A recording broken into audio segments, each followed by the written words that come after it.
반갑습니다. 안녕하세요. 옆에 계신 분들하고 인사 한번 나눠보십시오. 우리가 지난주에 배운 거는 뭐냐면은 사실상 뭐 오리엔테이션 겸 해가지고 지난주에는 수업이라고 하기는 좀 그렇죠. 맨 처음에 연역을 다뤘어요. 그 교재니까 7페이지에 있는 거.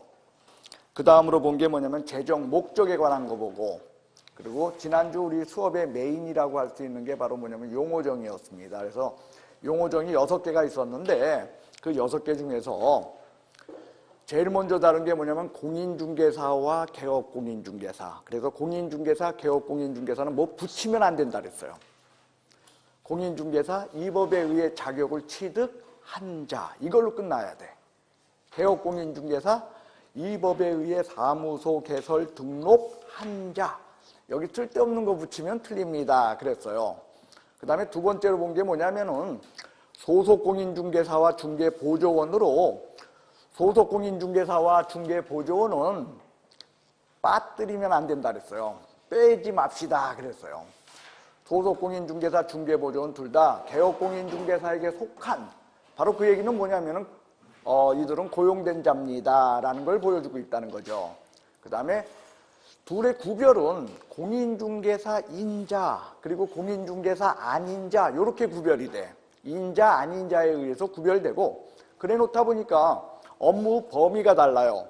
소속공인중개사는 중개 업무를 수행도 하고 그리고 보조도 할 수 있었습니다.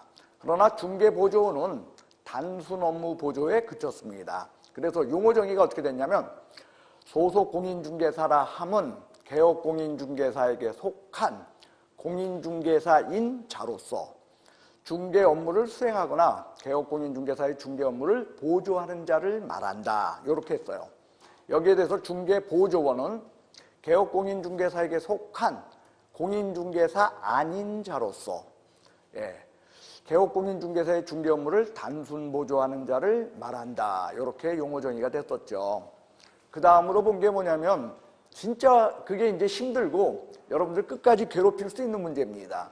중개와 중개업에 관한 것이었는데, 중개라고 하는 거는요 규범적인 문제였어요. 그래서 중개는 중개 대상물에 대하여 매매, 교환, 임대차, 그 밖의 권리의 득실 변경에 관한 행위를 알선하는 것, 여기에 대해서 중개업이란 사실적인 문제야.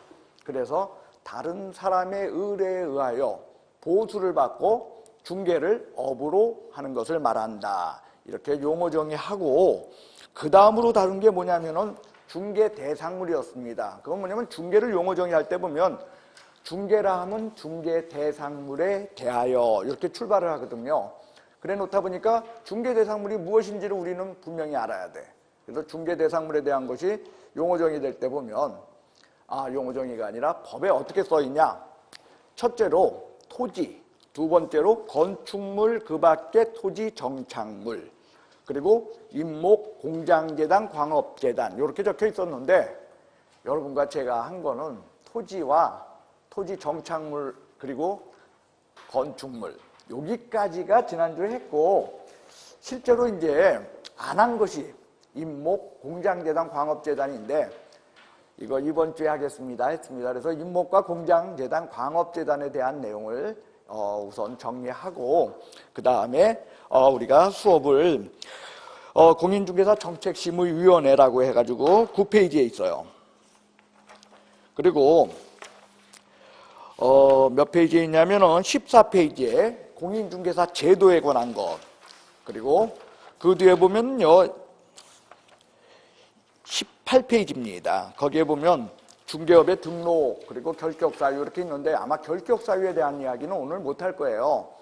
등록에 관한 내용, 여기까지가 여러분과 제가 이제 수업해야 될 내용입니다. 그리고 수업하다가 이해가 안 가는 게 있으면 끊어야 돼. 동영상 뭐 11, 12월인데 어떻습니까? 그러니까 딱 끊어가지고 모르겠으면 물어보세요.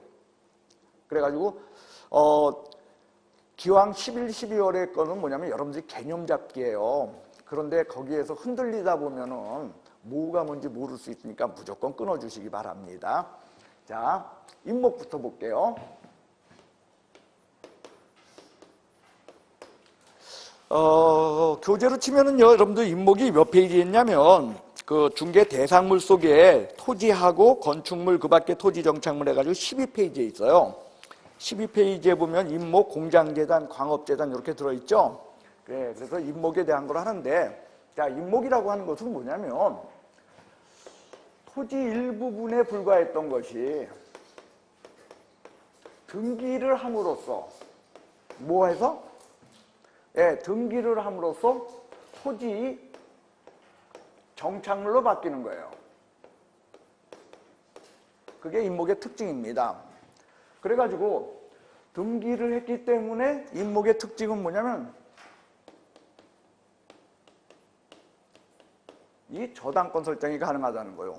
이게 명인 방법에 의한 수목과의 차이점이에요. 우리 토지 정착물로서 판례가 인정하는 명인 방법에 의한 수목이라는 걸 지난주에 했어. 그랬는데 그 명인 방법에 의한 수목은 등기가 되었어? 아니면은 원시적으로다가 이렇게 표시를 해놓은 거예요. 원시적으로 요건 내 겁니다 라는 걸 남들이 인정할 수 있게 표시해 놓은 게 명인 방법에 의한 수목이에요. 여기에 대해서 인목은 등기가 되었기 때문에 공시방법으로서 분명한 등기라는 요걸 갖췄기 때문에 저당권 설정이 돼. 근데 명인 방법에 의한 수목은 저당권 된다 안 된다? 할 수가 없어. 그게 첫 번째 시험 문제야. 사실상 여러분들이 개업공인중개사 지금 여러분들 나이가 29이니까 요 아가씨나 저기 같은 29 되려면 아직도 한 10년 남았을 것 같아. 그러니까 지금 자격증 따면 한 60년은 써먹겠죠. 그러면 한 60년 동안 여러분들이 인목 중개할까요? 택도 없어. 절대 중개 안 할 거예요. 하지만 그러니까 여러분들이 이거 중개를 안 하기 때문에 실질적으로 의미가 없어. 하지만 시험 문제는 나와. 또 나오면 잘 못 맞춰. 그러니까 문제인 거야. 그러니까 이게 정리는 해놔야 돼요. 그래서 인목은 등기함으로써 그냥 아무리 고가의 나무라 해도 등기가 안 되어 있으면은요, 그냥 토지의 한 부분이야. 토지랑 같이 움직이는 거야. 그런데 등기함으로써 토지로부터 분리된 별개의 물건인 거야. 그래서 등기가 됐기 때문에 저당권 설정까지도 가능하다라는 것이 인목의 특징이고 단 소유권과 저당권일 뿐이야 다른 권리의 객체까지 되는 것은 아니에요. 그러니까 뭐 용익물권이나 아니면 다른 담보물권의 객체까지 되냐? 그건 아니라는 거예요. 그래서 저당권 설정이 가능하다. 첫 번째요. 두 번째로 여러분들이 봐야 될 것은 인목은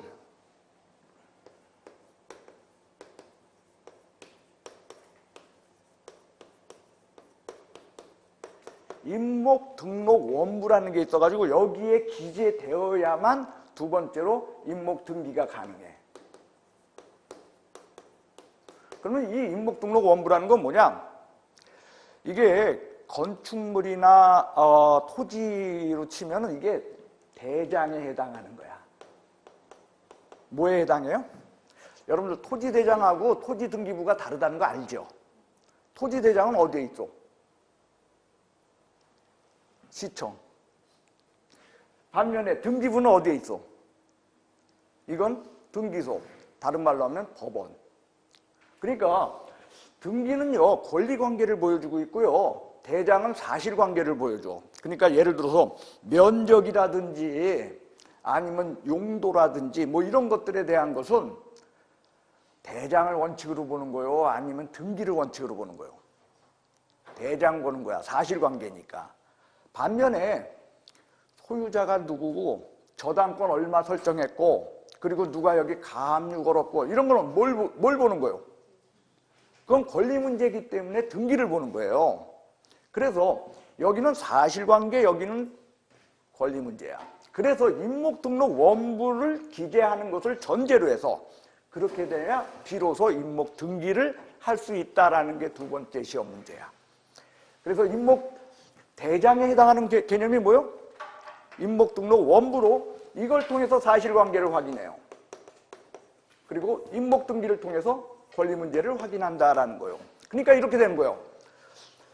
인목의 수량이 얼마고 수종이 뭐고 그 다음에 나이가 수령이 어떻게 됐다 이런 걸 확인하려면 임목 등기를 확인하는 거겠어? 임목 등록 원부를 확인하는 거겠어?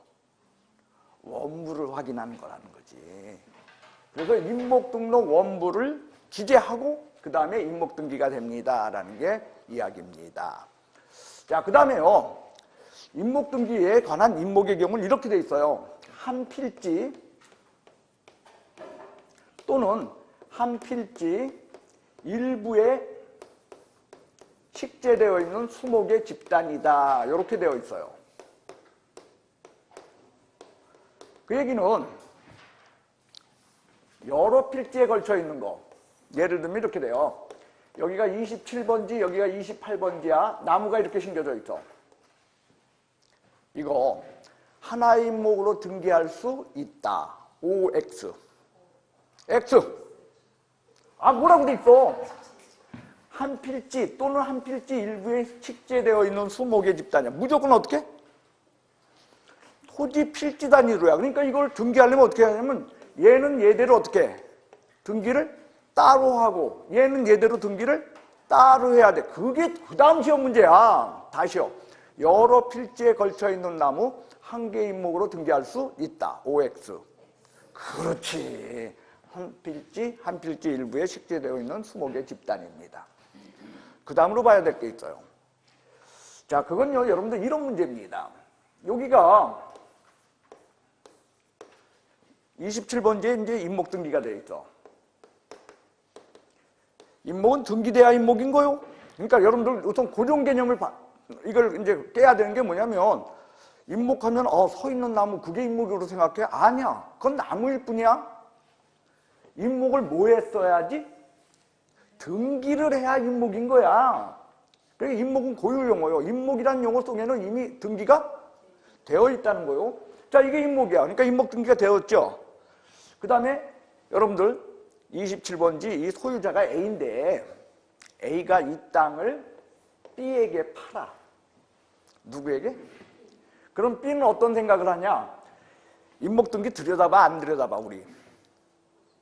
토지를 살 때 땅을 살 적에 임목 등기 안 보잖아. 그죠? 그러니까 땅만 넘어온다. 나무도 내 거 된다. 나무는 원래 토지의 일부분으로 토지와 운명을 같이 하는 거야. 그러니까 원래 땅 사면 나무도 어떻게 하는 거야? 넘어가는 거야. 그러니까 B 입장에서는 어떤 생각을 하게 되냐면 땅뿐만 아니라 거기 보면 나무들도 좋은 게 있는데 나무도 내 거 되겠구나 하고서 땅을 샀거든? 근데 나무 내 거 돼 안 돼? 나무가 내 거 안 되는 것까지는 용서할 수 있어. 문제는 뭐냐? 기껏 이 땅 사놓고 땅을 갖다가 내 마음대로 이용해? 아니면 이 짜투리 땅 말고는 이용할 게 없어. 그런 문제가 있다는 거야. 임목이 있을 적에 제일 문제점은 뭐냐면 토지의 양수인이 불이해 손해를 볼 수 있다는 거죠. 그런데 우리가 B한테 비난을 못해. 야, 너는 땅 사면서 임목 등기도 안 들여다보고 사냐? 땅 사면서 임목 등기 들여다보는 사람이 누가 있어? 그러니까 비난을 못해요. 하지만 땅 사는 사람은 토지 등기부 등본은 어때? 들여다봐 안 들여다봐? 그래서 시험 문제야. 임목이 설정되었을 때는 토지 등기 통해서도 확인 가능이야. 뭘 통해서도 확인이 가능해요? 토지 등기부 등본을 통해서도 확인이 가능합니다라는 게 시험 문제예요. 근데 문제는 여러분들 토지 등기부 등본을 보면 이렇게 돼 있어. 첫째로 표제부, 그 다음에 한참 들치면 갑구, 그 다음에 또 들치면 을구. 갑구는 뭐냐면 소유권에 관한 것, 을구는 제한물권에 관한 것이 적혀 있죠. 표제부는 사실관계를 표시하고요. 그러면 토지 등기부를 통해서 확인 가능하다는데 표제부를 통해서 가능할까요? 갑구일까요? 을구일까요? 그게 시험 문제야. 표제부를 통해서 확인이 가능합니다 라는 게 임목에서 다뤄지는 내용입니다. 일단요, 여기까지가 임목의 기본 틀이고요. 두 번째로는요, 임목에서 나오는 시험 문제의 두 번째 유형은 이것 때문이야. 임목은 뭐가 설정하는 게 가능해요? 저당권. 그러니까 이 저당권과 관련된 이야기들이 시험에 나온다는 거예요. 자, 여러분들 저당권이라는 게 왜 있는 거예요? 돈 빌리려고. 임목을 통해서 돈을 빌릴 적에 여러분들 우리가 토지를 갖다가 맡기고 돈을 빌리거나 건물을 갖고 돈을 빌릴 적에 맡기고 돈을 빌렸을 땐 감가 대 감가 잘 안 돼. 토지나 건물은 감가가 잘 안 되죠. 그러니까 돈 빌리기가 용이하죠. 근데 문제는 임목을 놓고서 돈을 빌린다고 할 때 임목이 다 불타버리면, 아니면 임목을 다 베어버리면, 여러분들 임목을 베어버렸다라는 이야기는 뭐냐면은 땅에 붙어 있을 때는 토지의 일부분 아니면 토지 정착물인데 등기를 했으니까 토지 정착물이었던 거야. 그런던 것이 베어졌으면 땅에 붙어 있어, 안 붙어 있어? 변형이 된 거요. 그죠? 이렇게 되면 불이의 손해를 볼 수 있어요, 저당권자가. 그래서 임목 특징이 뭐냐? 저당권 설정할 땐 보험 들고 보험에 붙여야 됩니다라는 게 그 다음 시험 문제요. 보험에 붙이고 저당권 설정해야 한다. 기억할 수 있죠? 그 다음 저당권이 지니고 있는 일반적 속성이 뭐냐면, 저당권은 그 민법 얘기요. 변형물에도 저당권은 효력이 미쳐요. 그 대표적인 게 뭐냐면 이런 거야. 집이 화재가 났어. 근데 그 집이 이게 5억짜리 집이요. 근데 여기서 은행에서 3억 대출 받았어. 그냥 받았다, 저당권 설정했다. 저당권 설정하고서 대출을 받았는데 이 집이 화재가 나서 다 불타버렸어. 다행히 보험 들어놨어. 화재보험. 그래서 화재보험이 여기에 6억인가 화재보험이 나와. 그러면 저당권자는 이 화재보험 들어놓은 이 보험료에 저당권 행사할 수 있다 없다? 있다라는 거예요. 저당권의 속성이야. 저당권은 변형물에도 어떻다? 미쳐. 그렇기 때문에 이와 같은 똑같은 논리가 여기에 그대로 적용된다는 거예요. 저당권에 있어서. 두 번째로 봐야 될 건 뭐냐면 변형물, 임목이 벌채되었을 때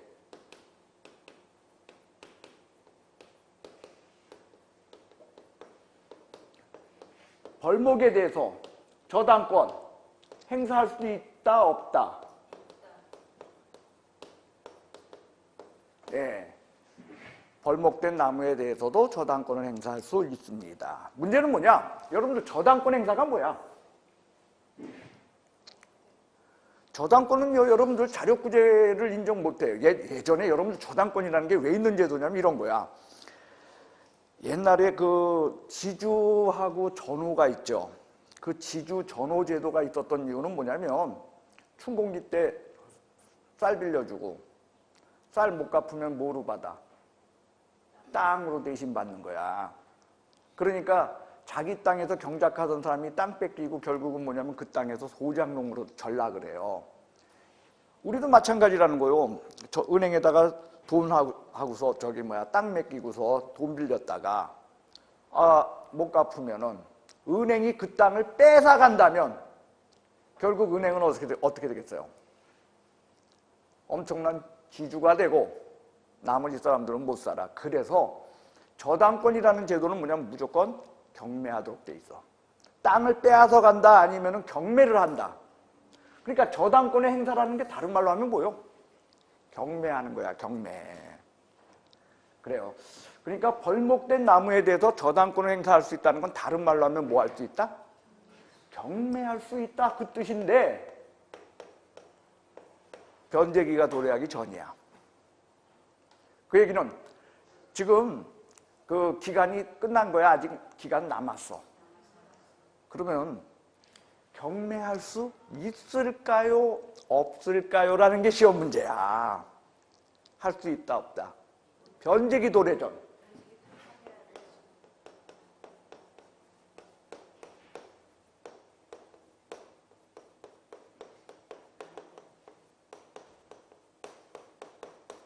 이게 시험 문제야.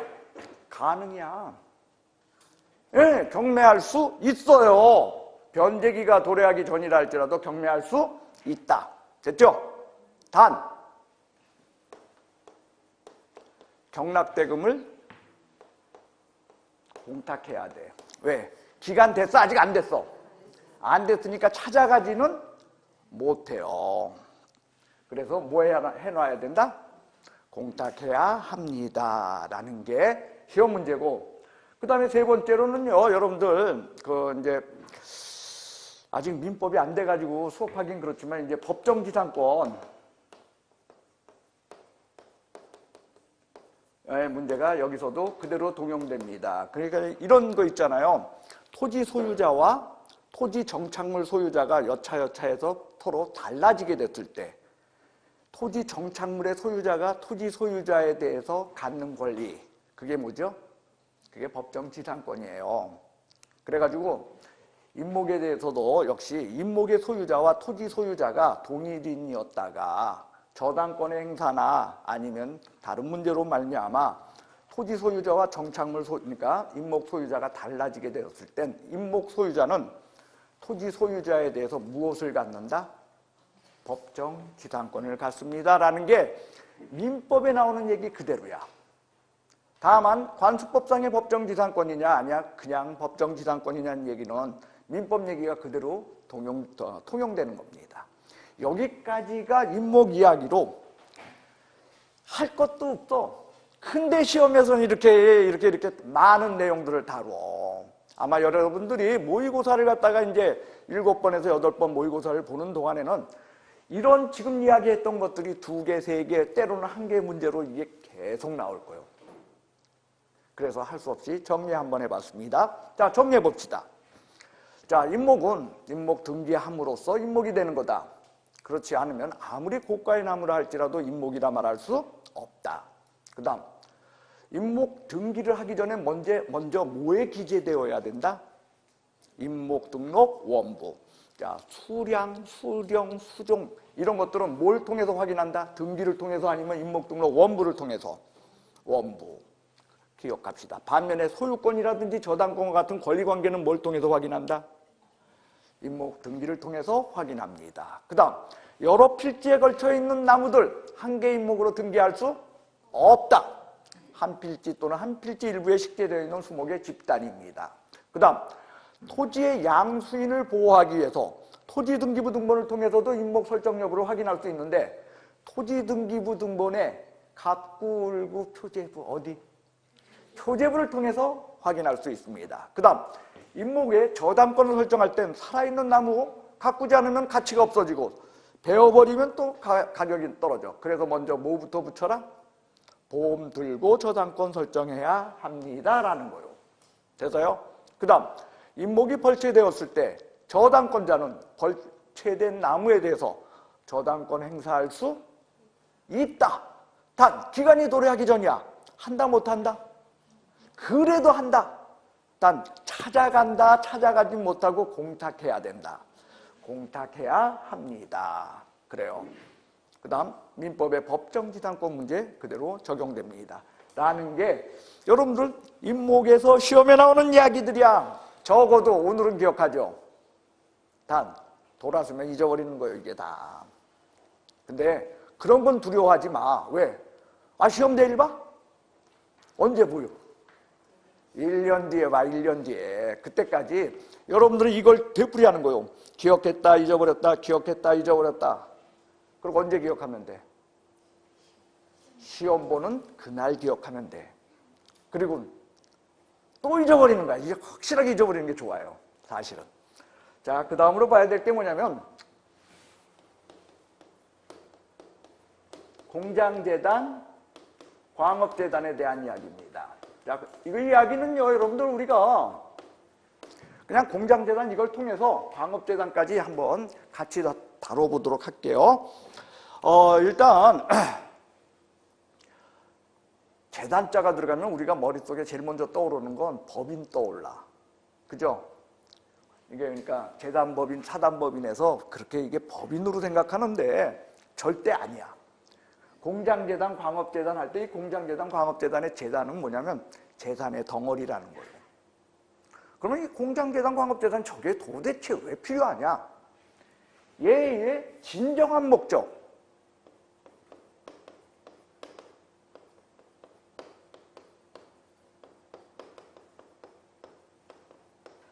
뭐 하기 위한 거요? 저당권 설정. 다른 말로 저게 뭐야? 우리식으로 말하면 아니, 돈 빌리려고. 저당권 설정하는 이유가 뭐야?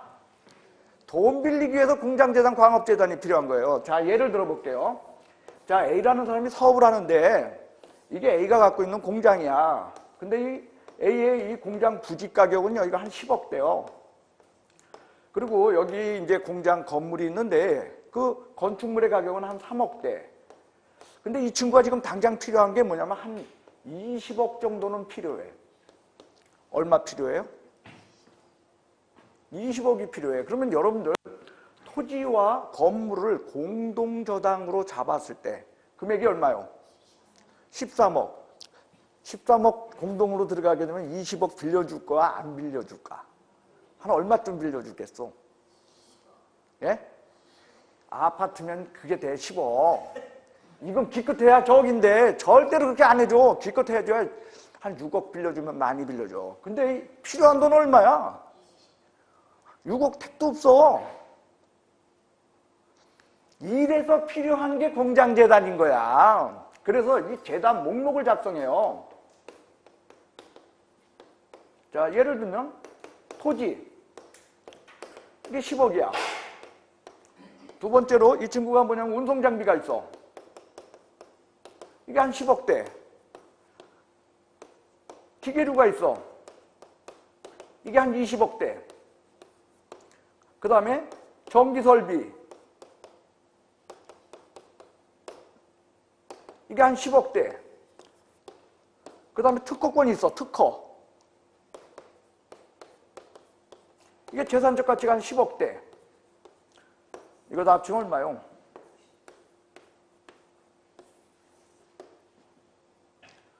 그렇게 해가지고 이 재단 목록이 공장재단 등기 있죠? 등기부 뒤에 첨부돼요. 여기서 말하는 이거 10억, 10억, 20억 이러고는 대충 자기가 알아서 써놓은 거야. 감평된 거야. 감정평가된 거예요.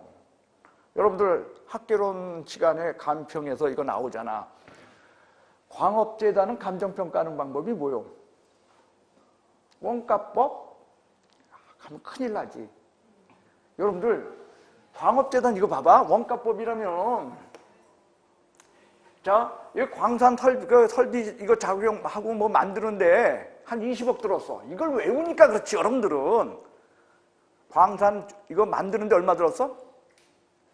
근데 여기 광물, 여기 금이 들어있는데 금이 5조야, 5조. 그러면 원가법에 의하면 이거 20억밖에 안 되잖아.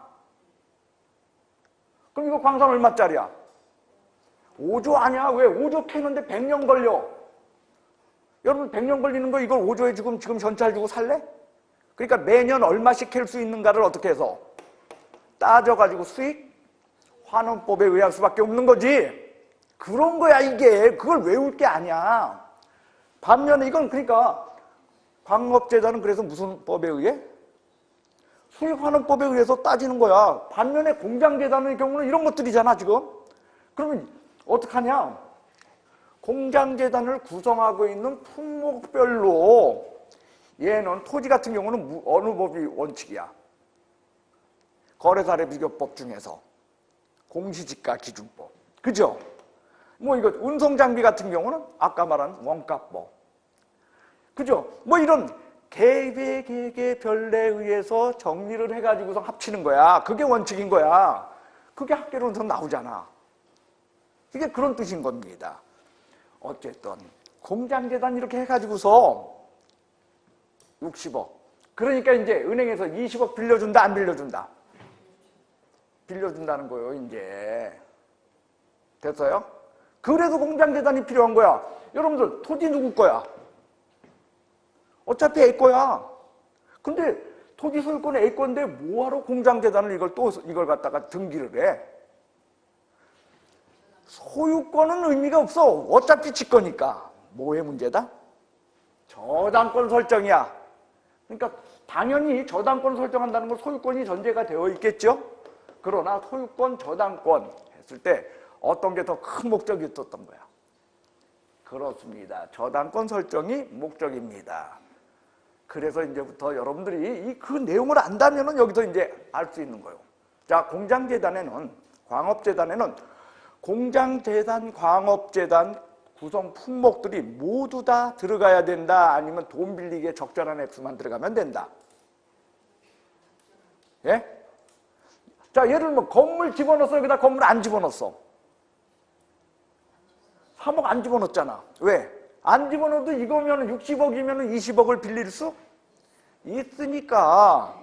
그러니까 반드시 공장재단에는 모든 공장 구성하는 모든 물품들, 항목들을 다 총망라해서 집어넣어야 되는 것은 아니야. 그게 시험 문제야. 뭐 하기에 필요한? 돈 빌리기에 적절한 액수만 맞추면 돼. 근데 문제는 여기 보시오. 아, 이런 게 왔어. 이게 토지라면은 60억을 빌려주겠대.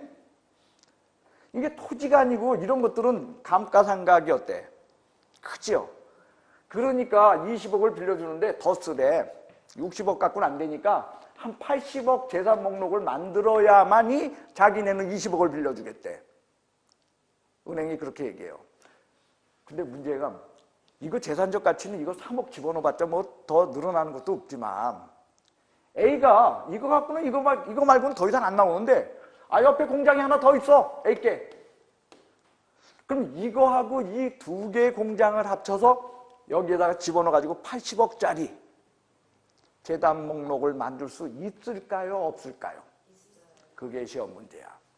여러 개의 공장을 합쳐서 한 개의 공장 재단 설정하는 것도 가능하다. 됐어요? 근데 문제는 뭐냐? 아, 이건 A 게 아니라 A 와이프 거야. 그러니까 소유자가 갖다 달라. 요 두 개를 합쳐서 공장재단 설정해도 될까요? 소유자가 다른 공장을 합해서 공장재단 설정하는 것도 가능하다야. 됐어요? 그 얘기는 한 개 공장 갖고 공장재단 하나만 만들어야 된다? 아니면 여러 개 만들어도 된다? 어떡할 때만 돈 빌리기에 적절한 액수만 맞추면 된다는 거야. 자, 여기까지 한번 정리해 봅시다. 공장재단에는 재산적 가치가 있는 모든 물건들이 총망라하여 다 들어가야 된다. OX. X요. 돈 빌리기에 적절하면 돼. 소유자가 다르거나 아니면은 다른 곳에 두 개 이상의 공장 합쳐서 공장재단 설정하는 거 된다, 안 된다? 그래요. 됐나요? 그 다음. 진짜 시험 문제 중에 진짜 시험 문제요. 절대 안 빠지고 나오는 거. 공장재단이나 광업재단을 구성하고 있는 부분은 별개의 중개대상물이 될 수 없다야. 예를 들면 이렇게 나온 거야. 토지, 중개대상물이죠. 근데 공장재단에 속한 토지, 중개대상물이 아니야. X. 공장재단에 속한 특허권, 중개대상물이요, 아니요. X. 전체로서, 공장재단 전체로서 중개대상물이지 그 부분은 중개대상물일 수 없다. 됐어요? 그 다음. 자, 여기 공장재단에서 여러분들이 이제 잘 기억해야 될 건 이런 거요. 얘가 살짝 토지만 팔아버리고, 요 운송장비 살짝 어디다 넘겨버리고, 이런 일 벌어지면 돈 빌려준 은행은 어떻게 되겠어? 껍데기만 남겠지. 그러니까 그러면 돼, 안 돼? 그래서 있는 제도요. 등기를 요하는 문제. 등기나 등록을 요하는 이런 것들이 대부분이 등기와 등록을 요하는 것들이에요. 이런 것들은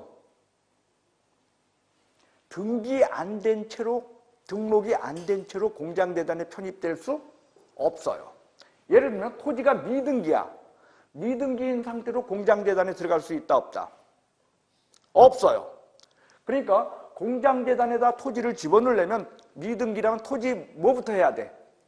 토지 등기부터 하고 공장재단에 편입시켜야 되는 거예요. 그 왜 그러냐? 이 토지 팔아버리면 돼, 안 돼?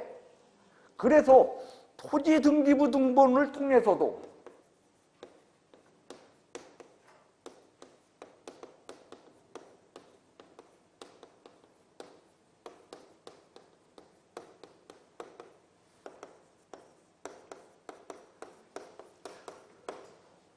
공장재단에 속한 여부를 확인할 수 있기 때문이에요. 토지 등기. 그러니까 미등기인 상태로다가는 공장재단에 들어갈 수가 없어. 토지 등기부를 통해서도 공장재단에 들어갔구나. 이게 확인이 돼. 왜냐하면 이거 토지를 사는 사람 입장에서 딱 봤더니 공장재단에 편입된 토지임이라는 게 이게 하면은 그 사람 이 토지 사면 돼, 안 돼? 그러니까 그게 확인이 돼야 돼, 토지 등기부로. 그러면 여기서처럼 표제부를 통해서 확인할까요? 갑구를 통해서 확인할까요? 을구를 통해서 확인할까요?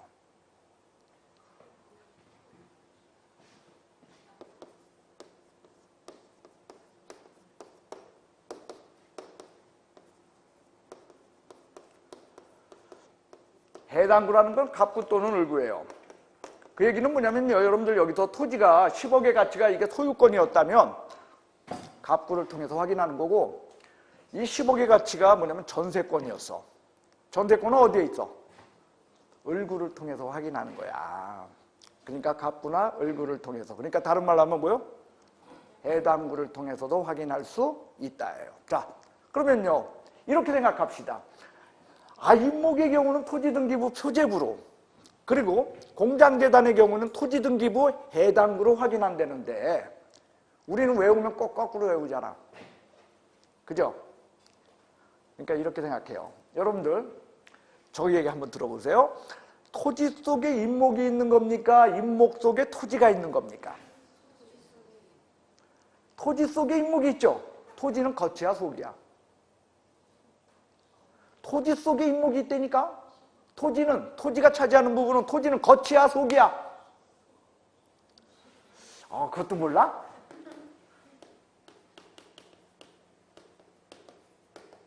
이렇게 있는 거 아니야? 그러면 토지랑 임목이랑 어느 게 겉에 있는 거야? 토지 속에 임목이 있다며. 토지가 큰 거고 그 안에 임목이 들어있는 거죠. 토지는 겉이야. 겉이니까 뭐야? 표제부요. 반면에 여기는요, 공장재단 속에 토지가 들어간 거야? 토지 속에 공장재단이 들어온 거야? 공장재단 속에 토지가 들어갔잖아. 토지가 어디에 있다는 거야? 공장재단 속에 있잖아. 그러니까 속이야. 속이니까 표제부야. 갑구을과 같은 해당구야. 이 언니들한테는 이렇게 수업하는 게 더 어려운가 봐. 그래요. 이렇게 해서요, 여러분과 저는요, 공장재단, 광업재단에 대한 이야기들을 다룬 거예요. 이것이 여러분들 평생 한 번 중계도 안 하는 것들이 시험 문제에 나와가지고 여러분들을 괴롭히는 내용입니다. 이렇게 해서요, 중개 대상물이라는 것을 약식이나마 우리가 살펴보았습니다. 자, 이제는요, 공인중개사 정책심의위원회 9페이지에 대한 내용을 한번 다루도록 하겠습니다.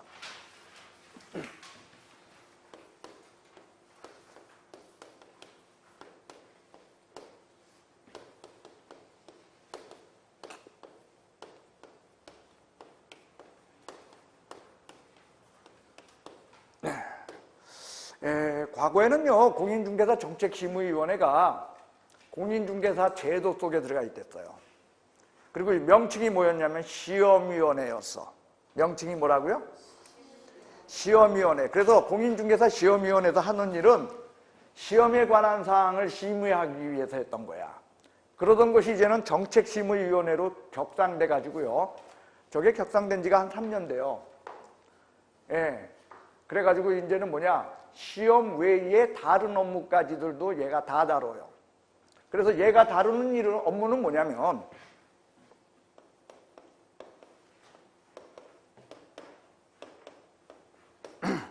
자업법입니다. 뭘 다뤄요? 우리 아들이 오늘 면접 발표 날인데,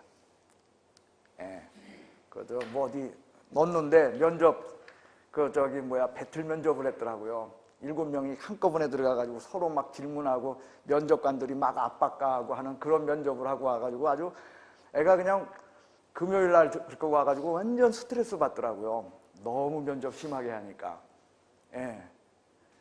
근데 죽으라고 그 해관에 들어가려고 4학년이니까 기업체 들어가려고 애를 쓰더라고요.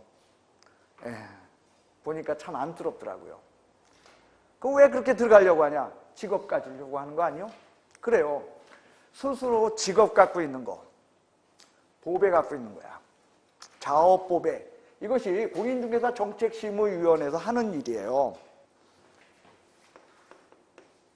자격에 관한 문제를 다룹니다. 중개업에 관한 문제를 다뤄요. 중개보수에 관한 문제를 다룹니다. 손해배상 제도에 관한 문제를 다뤄요. 한마디로 중개사법 전반에 관한 문제를 다뤄. 예전에는 오로지 이거 하나 다뤘는데 뭐? 공인중개사 자격 시험에 관한 문제 하나 다루던 것을 이제는 자업, 보배 네 가지를 다뤄요. 자, 거기요. 여러분들 9페이지를 보세요. 심의사항하고 맨 끝에 보면 기억 뭐라고 돼 있어요? 기억, 자격 취득에 관한 할 때 자에다 동그라미 하시오. 두 번째, 부동산 중개업 육성에 관한 업에다 동그라시오. 업에다가.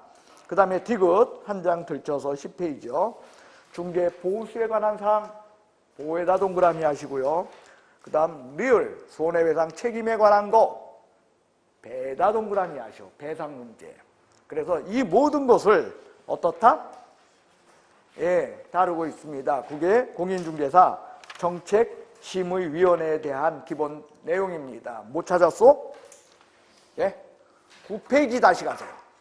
9페이지 밑에 보시면 공인중개사 정책심의위원회라고 있죠? 거기에 일단 동그라미 2번 얘기였어요. 그리고 동그라미 1번을 보시기 바랍니다. 거기 9페이지에 동그라미 1번 밑에서 6째 줄 심의위원회 설치라는 게 있죠. 거기 보시면 심의위원회 설치 공인중개사의 업무에 관한 사항을 그 다음 줄치세요. 심의하기 위하여 심의 줄쳐보시기 바랍니다. 그 다음 국토교통부 줄쳐주세요. 그 다음에 공인중개사 정책심의위원회를 둘 수 있다. 둘 수 있다 줄쳐주세요. 자, 시험에 이렇게 나온다는 거요. 그거 보고 대답해요.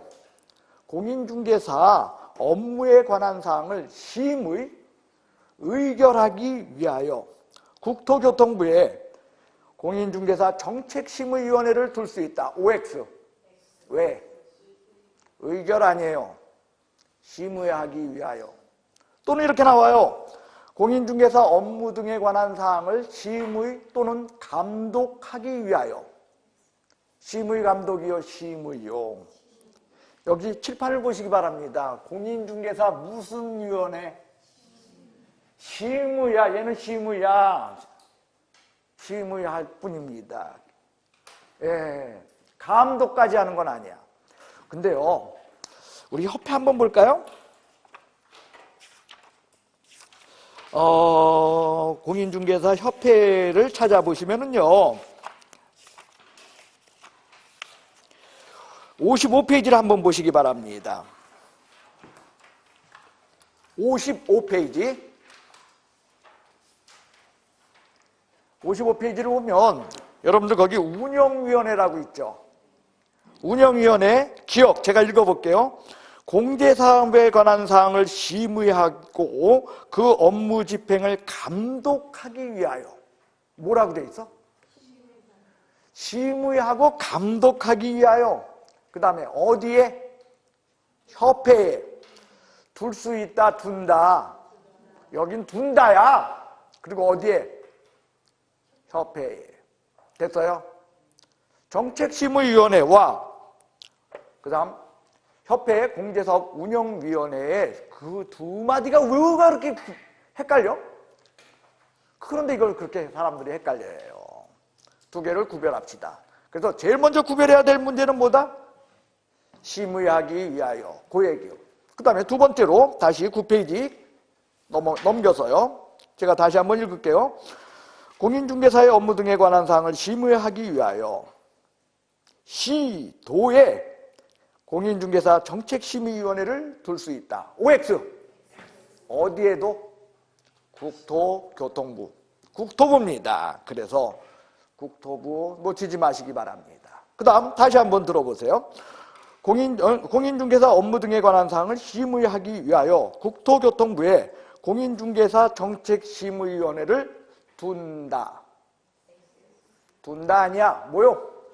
둘 수 있다야. 둔다로 되어 있지 않다는 거요. 자, 정리하면 이거요. 공인중개사 정책심의위원회는 뭐 하기 위하여? 심의. 어떤 거? 요 문제들을 심의하기 위하여. 어디에? 국토교통부에 둔다, 둘 수 있다. 첫 번째요. 돼서요? 그 다음에 두 번째 공인중개사 정책심의위원회에서 봐야 될 것은 뭐냐면 조직이요. 자, 조직은요. 10페이지를 펼쳐주세요. 그 10페이지를 보시면은요. 여러분들 이렇게 돼 있어요. 구성. 심의위원회 구성에서 1번 구성 보면 정책심의위원회는 위원장 1인을 포함하여 7인 이상 11인 이내의 위원으로 구성된다. 그러니까 7, 8, 9, 10, 11명 중에 하나야. 7, 8, 9, 10, 11. 문제는 시험에 이렇게 나온다는 거예요. 위원장을 제외하고 7인 이상 11인 이내로 구성된다. OX? X야. 어디 5야? 포함이잖아. 위원장까지 합쳐서 몇 명? 7명, 8명, 9명, 10명, 11명. 됐어요? 그 다음. 지금 이 책에는요, 여러분들 뭐 이거 빠져 있는데요. 나중에 여러분들이 볼 거요. 그 보면은 이렇게 돼 있어요. 위원은 국토교통부 장관이 임명 위촉한다야. 뭐라고요?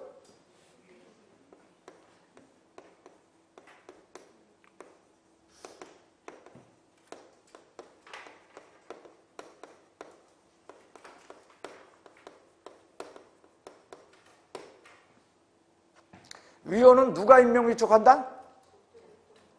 근데 시험에 이렇게 나와. 어이, 시험에. 위원장과 위원은 국토교통부 장관이 임명 위촉한다. OX. 위원장과 위원은 국토교통부 장관이 임명 위촉한다. X야. 왜냐하면 위원장은 법에 써 있어.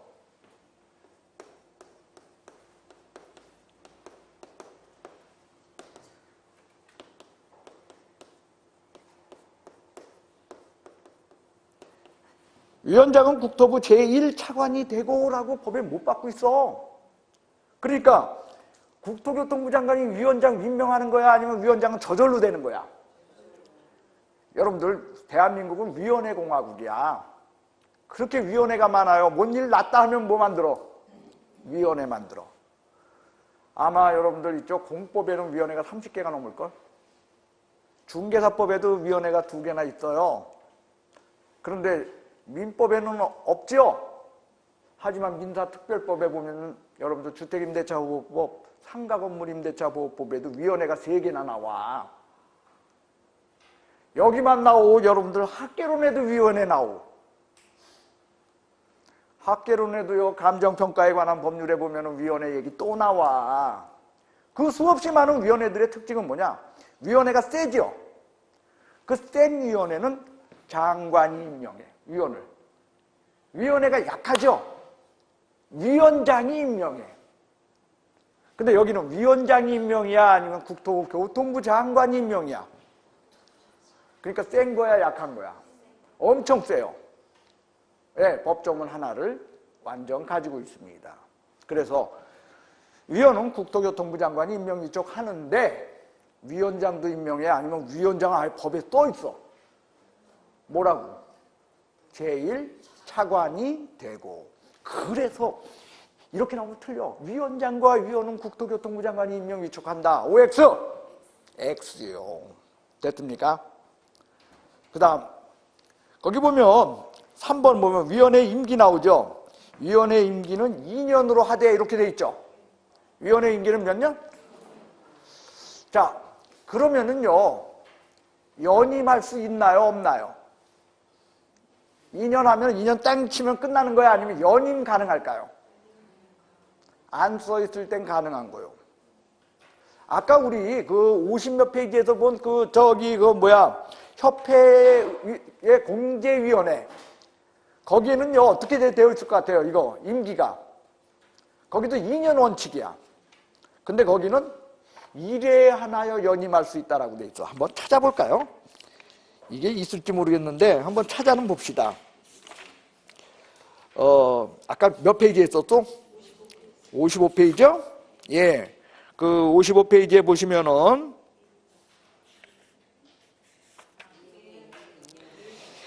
그렇죠. 거기에 위원회 임기는 2년으로 하되 1회 하나에 연임할 수? 그렇게 되어 있잖아. 그죠? 근데 여기는 그런 얘기 있어, 없어? 시험에 그러니까 이렇게 나온다는 거야. 공인중개사 정책심의위원회 임기는 2년으로 하되 1회에 하나여 연임할 수 있다. OX. X. 여긴 그런 얘기 없어. 뭐라고 돼 있어, 그냥? 임기는 몇 년으로? 2년으로 합니다. 이렇게 되어 있습니다. 됐어요? 그 다음에요, 여러분들, 그 뒤에 제척, 기피, 회피, 해촉이라는 것이 있어요. 그 제척은 뭐냐면 이런 거요. 이 정책심의위원회 그 위원과 위원장 7명에서 11명, 이 사람들이 심의해야 될 안건에, 뭐라고요?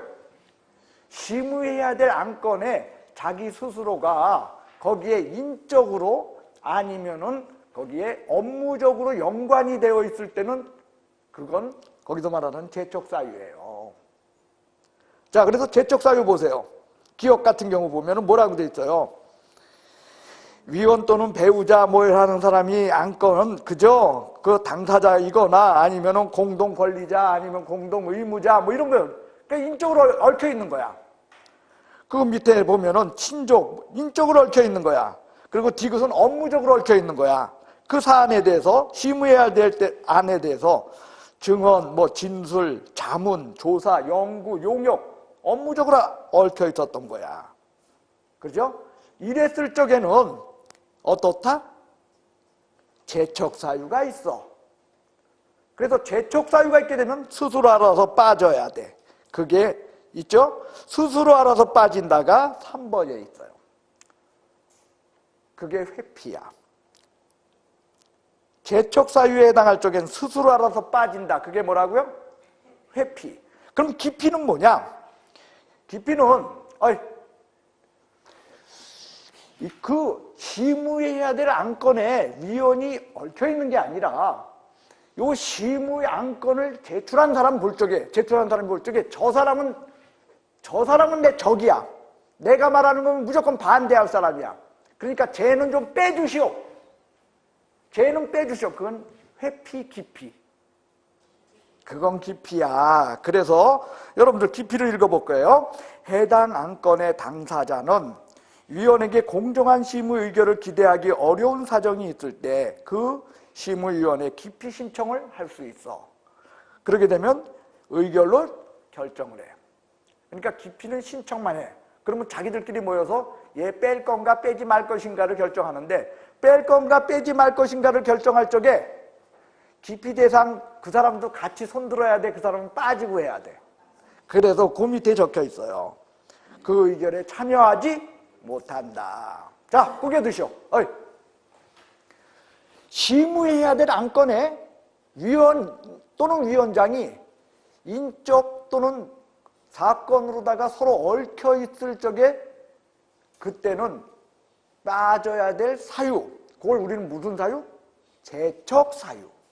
그래서 스스로 알아가지고 제척사유가 있는 사람, 위원이 스스로 알아서 빠지는 것을 뭐라 그래? 예? 회피. 스스로 알아서 빠진다. 수회야. 수회. 뭐요? 수회가 누구냐? 중국 바둑의 1인자야. 중국 바둑에.